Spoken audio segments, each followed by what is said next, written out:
Today, Dimitri Nikolakakis is joining the show to explain how e-commerce brands are using and will use NFTs to grow absolutely massive super fans.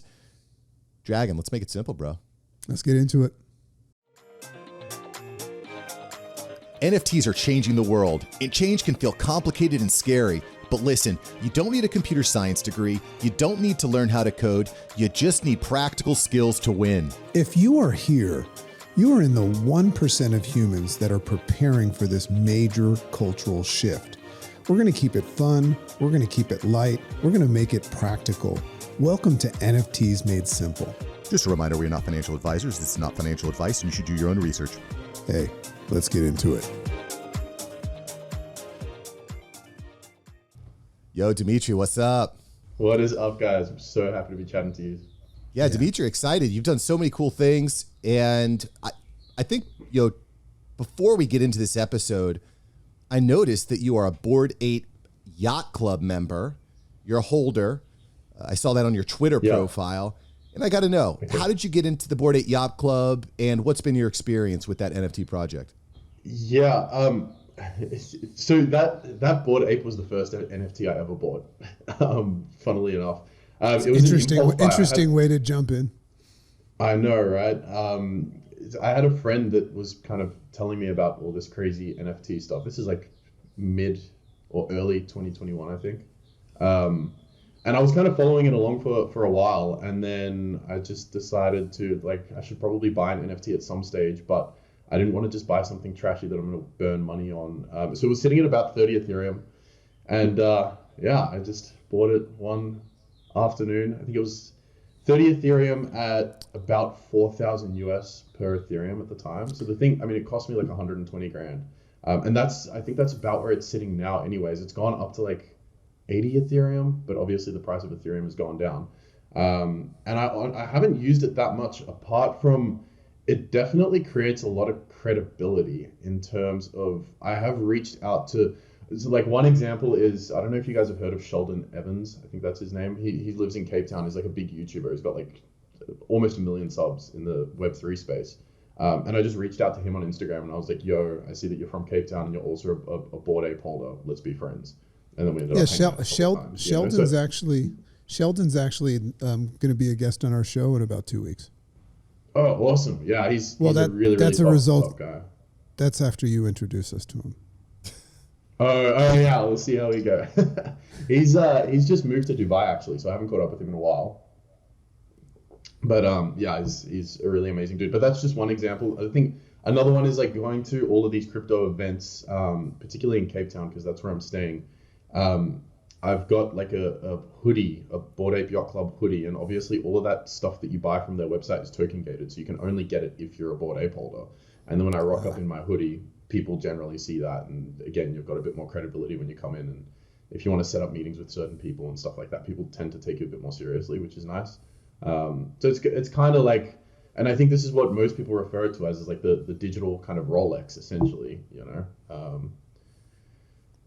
It's like the standard. Everyone, when you say Bored Ape Yacht Club, people are like, oh, okay, I know what that is. I know what that means.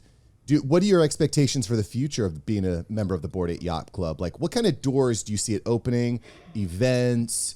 The access, I think, is the big... There's all these PFP brands out there, but a lot of them just kind of like, they're like sand going through your fingers, right? There's nothing actually there. But the Bored Ape Yacht Club, I think, is interesting. They've got a big fund. They're building out their own metaverse, other side. It's a lot of interesting things. So is there anything that you and the community of Bored Ape Yacht Club are excited about, looking forward to? Well, I'm not super active in the community and everything they're doing. I'm kind of more of a passive holder, I guess. But one of the really cool things has been obviously the airdrop of the tokens, and then the metaverse stuff as well that they're building out now. Is like, as Bored Ape holders, we get that stuff for free. I think I had to pay ridiculous gas fees when that drop happened. I'm not sure if you guys remember that. It was like almost like a massive scandal in the Web3 space, just because so much money was burned on gas. But I woke up I was in Miami for a conference, and I woke up one morning and my mate was like, go and claim your ApeCoin. You've just been airdropped. It was like $70,000 worth of ApeCoin at the time, right? For doing nothing, which is just, it blows your mind when you think about it, right? And then same deal with the metaverse stuff. I've got 3 NFTs for the other side. And I also just bought a coda as well, because I think that's going to be like the next kind of Bored Ape PFP. It's not a PFP, but it kind of is in the sense that it's like a subset of their 100,000 metaverse NFTs that do contain some kind of character in them. So I've kind of identified that as a potential opportunity. I think that'll go up a lot, and that's why I bought that maybe a month ago. So it's just kind of wait and see now, but I think they're launching the metaverse in Q4 or something like that, like very, very soon. October, November, December. We're already in Q4 now, so yeah, we're pretty much getting there. What I find interesting, especially right now when we're recording this episode, is that, you know, this whole flash in the pan of graphic NFTs and you know, and then it evolved into utilities and communities. But Bored Ape Yacht Club and like CryptoPunks really sits at the tip of the spear of what people are now saying is over, right? So I can see that what I think the value is in Bored Ape Yacht Club and things like that is that they're moving into the metaverse and they're moving into new realms that are the future of NFTs. But it's just interesting because I think that those big name brands are really the leftovers of, you know, I mean, basically everybody was trying to copy that successful thing. So that's cool. I would assume that, my last question on this, just because we're curious, I would assume that it opens up other doors via invites to events and stuff that are only for holders and stuff like that, or no? Yeah, look, I mean, I thought there would be more when I first kind of bought it. But again, I haven't been super active in the community to make sure that I'm like not missing out on anything in that context. So they do have some parties and things like that. I think 6 months ago or something, they had a yacht party in Miami for Bored Ape holders and things like that. But again, being in Cape Town, I'm pretty far removed. I'm not about to fly all the way to the States just for one party, you know. So yeah, I'm probably not the best person to ask with this stuff. It's still fascinating. It's a piece of history, right? It's a piece of history. Yeah, and I think their acquisition of I think they acquired Lava Labs, which is the CryptoPunks, the company that started CryptoPunks, right? And that kind of solidified Bored Ape, or the Bored Ape Yacht Club, as a historical piece as well, just by engulfing or encompassing the CryptoPunks, you know. Very, very cool. Yeah, it's very interesting.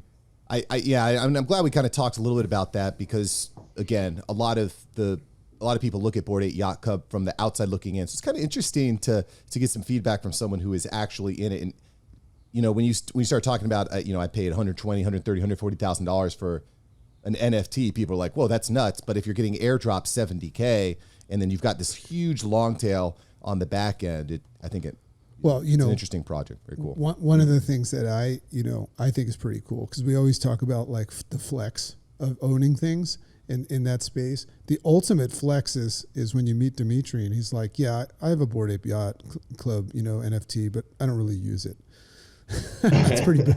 That's what I'm talking about. Be like, yeah, you know, I got the hoodie, you know, and we'll see what happens. You know, every now and then I get $70K, but you know, I'm not really into it. That's the ultimate flex. Well, it's unintentionally, for sure. So I am very interested in the practical project, Dimitri, that you're building out now, right? And why don't you kind of explain the project to us? And then I want to kind of talk about how you came up with this idea. So tell us about the project you're working on. Essentially, so it's called Ecommerce. It's essentially a tech stack and tokenized ecosystem that allows e-commerce brands, right? Think Nike or whatever, any brand that sells physical products online, to release their own NFT collections in order to drive sales, essentially. Now, there's a lot of different use cases and a lot of different ways in which the NFTs or launching of these NFTs can fit into the e-commerce business model to increase their sales. The main one that we're going for to launch is loyalty programs. So essentially, and there are companies that have done this already. I'm not sure if you guys have heard of the Hundreds with Atom Bomb Squad. They did it. Release an NFT collection of, say, 10,000 NFTs, sell them to your most loyal customers, and then give your customers benefits based on whether or not they hold one of these NFTs, right? So, you know, with the example of Atom Bomb Squad, I think they released 20,000 NFTs, did a $10 million raise, which is unheard of for e-commerce, right? And they're like an old school streetwear brand. They're 20 years old now. Raised $10 million. They have their secondary sales coming in. their secondary sales commissions as these NFTs trade hands. So they're making, or they've introduced a new revenue source from there as well. And then obviously they're increasing the lifetime value of their customers, the stickiness and the amount of times their customers come back and purchase on their website because they're incentivized and they've become part of this like loyalty program or community. And then, you know, as I mentioned, they receive benefits based on that ownership, which can be early access to products. What Adam Bomb Squad did is like exclusive colorways on their clothing, or like I mentioned before with that Bored Ape Yacht Club hoodie. I keep putting behind me because I think it's sitting in the corner somewhere. But giving token gated access to that content that no one else is able to get, so making them feel really, really special by being a part of that community. And then ultimately what happens is, because there's a finite supply of these NFTs, new customers that want to get into the loyalty program have to purchase that pass from an existing customer. So that pass has like a real world, there's a supply and demand kind of element to it, and the pass has a real world value. And once customers catch on to this and they see that their pass is going to go up in value if the brand grows, they're incentivized to then socially share the brand, share it with friends and family and things like that. It introduces this element of ownership for the customers into the brand, which incentivizes the customers to essentially grow the brand and become a brand ambassador. So it's a really cool dynamic. Yeah, sure. Because just the other day, you know, I don't remember, it was one of the clothing stores, like I think it was Zara.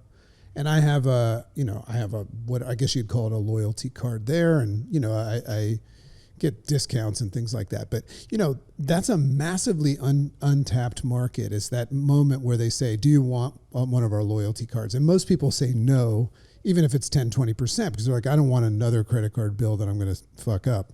So there's the portal of entry. But the idea, and I was thinking about this the other day, the idea of replacing that thing with an NFT that not only gets you those simple discounts, but also enables you to maybe grow with the company and things like that.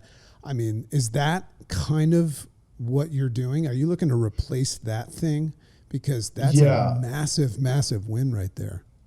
Yeah, exactly right. And one of the biggest things that we're doing that, because I mean, we do have competitors and there are other guys out there doing this. Like I mentioned, there have been brands that have already launched this sort of thing, right?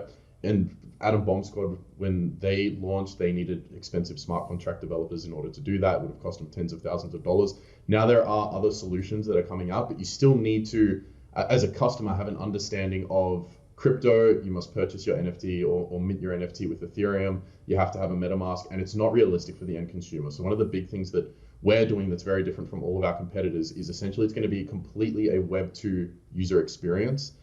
With Web3 infrastructure on the back end to facilitate a lot of these processes, right? Because obviously those economies of ownership you can't have with a traditional Web2 loyalty program because of the finite supply and obviously the verification on the blockchain and things like that. So, and this is kind of the direction that we're seeing Web3 and NFTs in terms of real world utility. This is the direction that we're seeing it move in now. And we've seen Starbucks have just launched their loyalty program called Starbucks Odyssey, and also Reddit released their Reddit avatars, which you can buy, I think, for between $9 and $99, and then you get access to certain communities and things like that if you buy that avatar. Now, with both of these use cases or examples, nowhere on their websites do you find the word NFT, Web3, blockchain, crypto, anything like that. It's very user-friendly and adoptable right now for the general consumer, and that's, I think, where all of this technology is going to go in the future, in the sense that adoption doesn't mean that people have to understand the technology. They're going to use it without necessarily having that deep understanding and having to have their own crypto and MetaMask. And that's the same way we see consumers use the internet today. They have no idea how it works, right? Anybody that's listening to this episode right now is saying, that's what we need. You know, the idea of being able to, I understand what the future holds, but the idea of being able to interface with the future with your Web 2, you know, autopilot, you know, comfort zone. Yeah, I mean, the idea of me buying an NFT with a credit card, I'm going to buy way more NFTs that way. And, you know, one of the things that Mark and I, you know, really envisioned in our podcast is the largest market of the NFT, you know, movement are the people that have not yet engaged with NFTs because they're afraid of, you know, so that's our crowd. So, everybody that's listening to this right now, that's like empowered and they're ready, but we're in a winter right now. So they're like, I'm going to wait this out or whatever. We just had an episode with a guy that's crushing it with NFTs. So there are fun things going on. But what you're talking about right now is something that the average consumer, the Web 2 consumer, is totally comfortable with shopping, whether it's online or in a store. And if they can jump into a loyalty program and say, I own an NFT, and if Zara increases their sales by 30%, there's some sort of a kickback or something like that. I would say everybody's involved in that. So that's that's a big upgrade, from these other guys that are your competitors. I don't think you have any competitors if you're facilitating Not that. quite, yeah. And I think even over the next 2 years, like the brands that we're working with, at least, we're not even recommending when they go to market with these programs to even mention the fact that what they're launching is actually NFTs and Web3 technology to their customers. It's more about, people. Hey, we're really, come buy your pass, and these are the benefits that you get, and this pass is tradable, and explain to them how it all works. But it's just a pass to get into their very, very special exclusive VIP program, right? Because there is a stigma, Hey, what's up? Mark here. Just want to take you on a quick break with a resource I think is really going to help you. Some of the concepts that we're covering in the show sound really complicated and really technical. But listen, you don't need to code. You don't need to get a master's degree in computer science. All you need to do is have the right resources. We're going to make it simple. We're going to make it easy. I've got a link below. Go to www.nftsmadesimple.com. That's nftsmadesimple.com. You're going to get a free cheat sheet there. It's 100% free. What are you waiting for? Go get the cheat sheet. We're going to break down some of the key definitions in ways that are really practical and really simple. Go to nftsmadesimple.com right now to get your free cheat sheet. That's nftsmadesimple.com. All right, let's get back into the show. Dimitri, I want to flesh this idea out a little bit because I think it's a really important. It might be a little bit abstract, right? People are thinking, what the heck are these guys talking about? Talking about Web 3 integration in a Web 2 world. Explain, just let's take an example here of what the experience is like for the consumer when they land on your website, they land on the e-commerce website, and then like what happens next? How do I actually get involved in this program? How do I actually get this token? What is the experience like for me as a consumer? Yeah, so essentially the brand will launch to their existing customers to start off with. When they do one of these big launches, they're probably not going to be expecting to sell this to. It's like you wouldn't try and get someone that's never purchased from Zara before to sign up to the loyalty program without having purchased, right? So a customer will have already been a part of their program. This brand might have a database of 100, 200,000 customers, whatever it might be.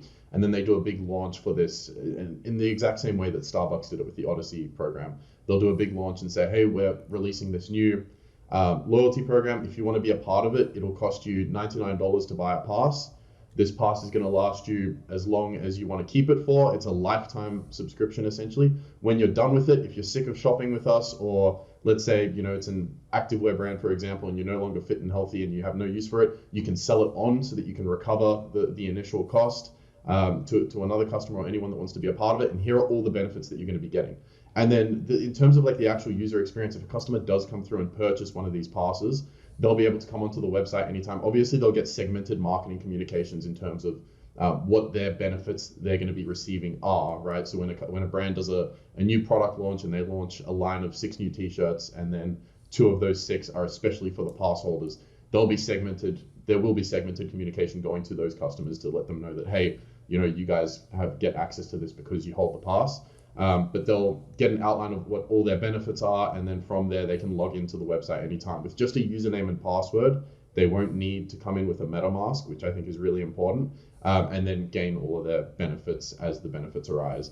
And then for the advanced users, and because this may be the direction it is going to go in 5 to 10 years time, which is still a while away, but the advanced users can still go into their user account, enter their own wallet address, and withdraw their NFT out of our ecosystem essentially, and go and list it on OpenSea or go and take it to a different website. And the nice thing about that is it lets us create interactions between 2 different brands as well as just brands within our own ecosystem. So essentially, if Nike wants to create benefits for Adidas customers, because all of that's on the blockchain, they can create a specific shoe just for Adidas's customers, make it available to Adidas pass holders, and those pass holders can come over to our website or to Nike's website and then gain those benefits. So we can create these collaborations that we haven't been able to do in the past, because usually and typically with Web 2, it all comes down to cross-comparing databases and seeing who is a part of whose loyalty program if you do want to do a collaboration. But because all this information is on the blockchain now,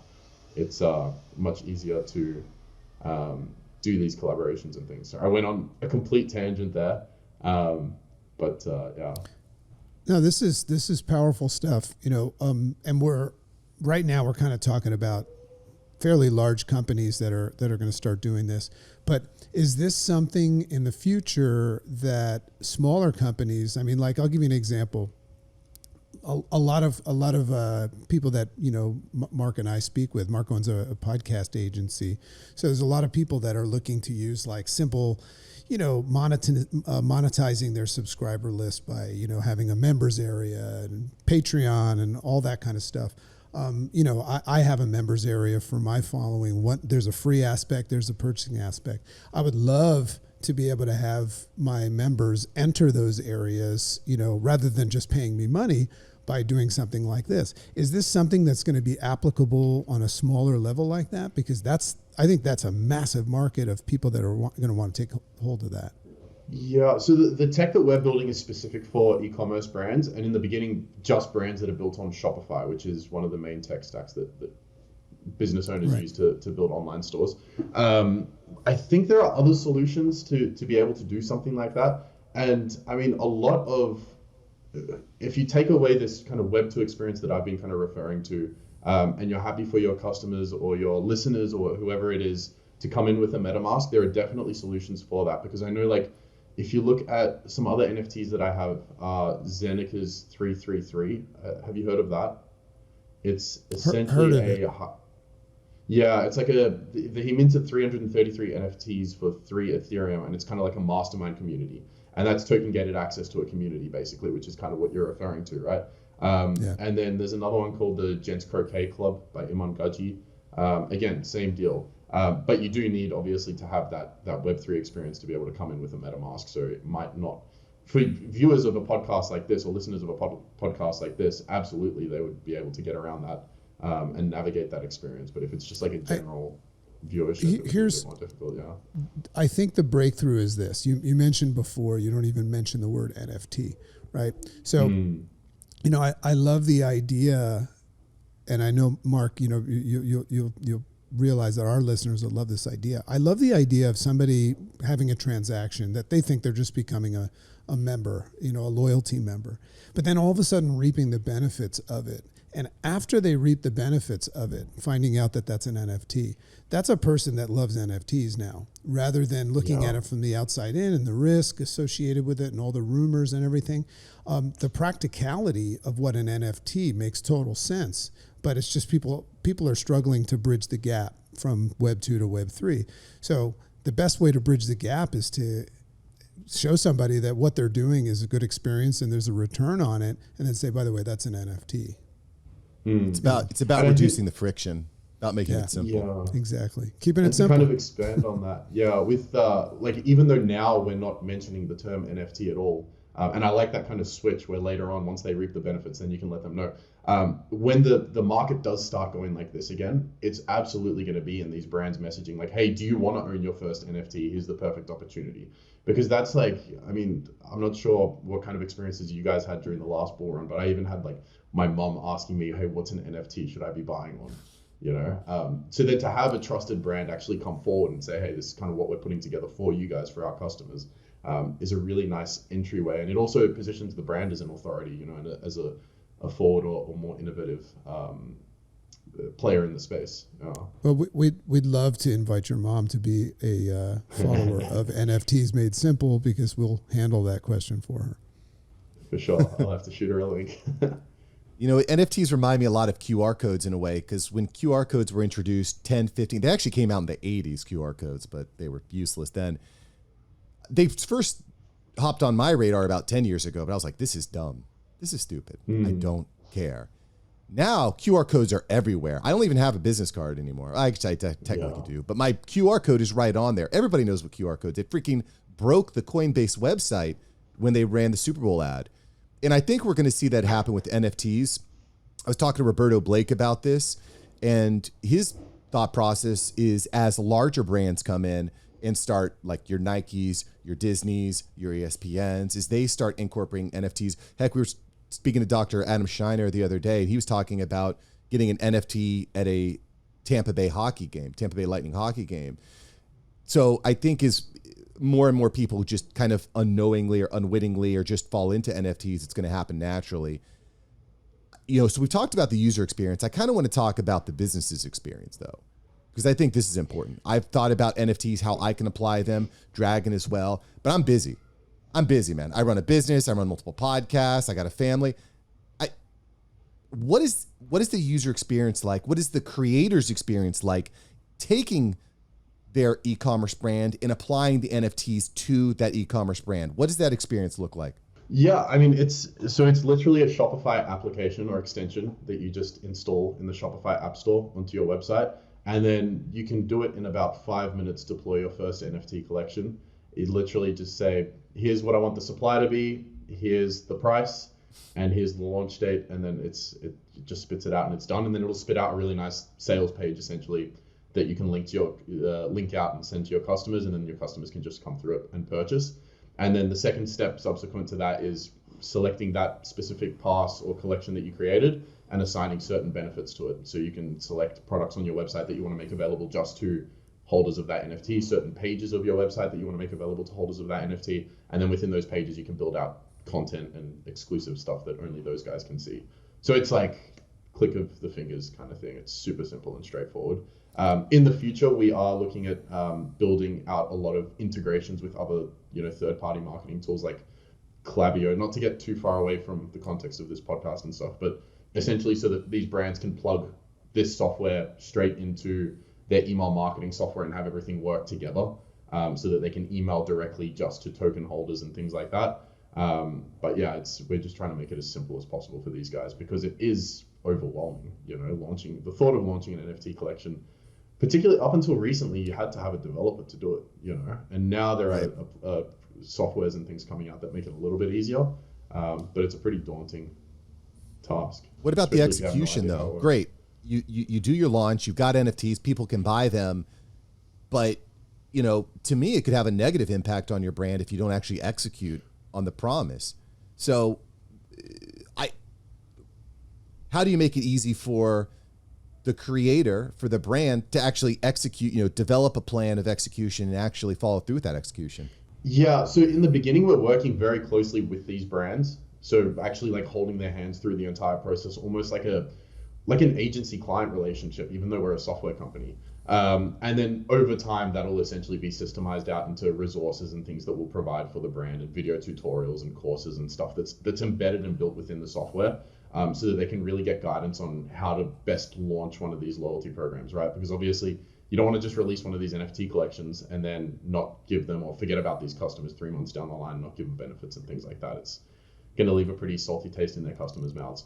But a lot of these brands that are doing this stuff or considering doing this stuff have definitely considered the fact that obviously there is a big reputation kind of point at play. It's not a matter of if you're launching anything to 100,000 of your loyal customers, you got to be sure that you're gonna follow through with what you say and stuff, because it can definitely leave a sour taste in customers' mouths. Yeah, how long? How much time do you think it takes on the back end, right? So you've launched the NFT, simple. You've got an agency that's helping walking you through that process. How much time should I be allocating as a business owner on the back end to make sure that I'm fulfilling the promise, so I'm fulfilling the benefit of the NFTs? And I just want to also point this out there. This is kind of the whole theme of the NFT project, is building out super fans. You're building out evangelists for your brand to say, oh yeah, I got the swag. It's like the Supreme effect.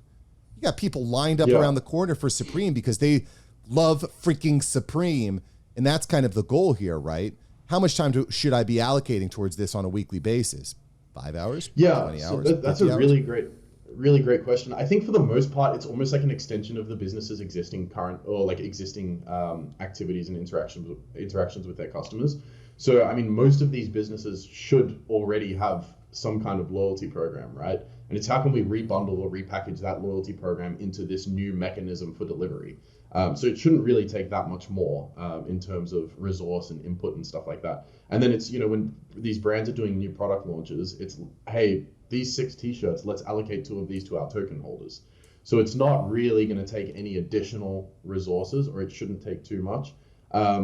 Some of the really cool brands that we're working with at the moment in terms of actually deploying some of this stuff are coming up with really creative ways that are relatively low impact or low resource intensity. So one of them is a streetwear brand that is creating a concierge service for their token holders that if you're a token holder, you can call them up pretty much anytime. You get access to a special direct line and say, hey, I'm going to a party this weekend. Can you please put together an outfit for me and send it to me? And then they'll basically do your shopping for you and send it to you. It's like cool little things like that, right? It doesn't have to be like in the traditional sense of like traditional Web3 sort of spending a lot of time building a community and things like that. It's really just pertaining to the existing business activities of these e-commerce brands and kind of enhancing those interactions with the customers. Super cool. Very cool. Well, Dimitri, thanks for hopping on here with us, telling us, sharing with us this project. I have a quick rapid fire question here for you. Before we get into that, tell us, where's the best place to find you and find out more about this project? Absolutely. So you can go on my Instagram. It's @dim.nico. And then from there, you'll find 3Commerce and the website link and everything like that. So @dim.nico is probably the best place to start. And if you guys want to message me directly, please feel free to. I love chatting and connecting with each and every one of you guys. Rock and roll. So a couple quick questions here for you, Dimitri, before we let you go here. First question, if you could be any animal, what would you be? A lion. I feel like that's so cheesy, eh? It's a popular answer. Yeah, I'm sure. If you could sit next to anyone on a plane, who would you sit next to? Elon Musk. Probably also a popular answer. That's a good one. Where are you going to be in 10 years? Physically in Cape Town. In terms of work and business, hopefully still working on this 3Commerce stuff. I think that's got a pretty long lifespan, and it's still so early in the industry. So there's way more juice to get out of it for sure. I think I'll be able to get at least 10 years out of this. Cool. Final question here. If you had 10 seconds with yourself 10 years ago, what would you say?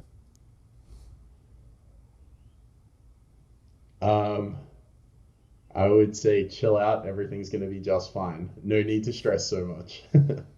Isn't it funny that that's the most common answer to that? And really, I hear that all the time, which validates the fact that that's what you should tell yourself today. That's exactly what I was thinking after I said it. Is like, damn, I should probably just take some of my own advice, because we're always constantly. It's like you're on the hamster wheel, right? Constantly stressing, and then always in hindsight, everything is fine. That's how operators do it, baby. Thanks for joining the show here, Dimitri. Amazing. Thank you so much, guys. Cheers.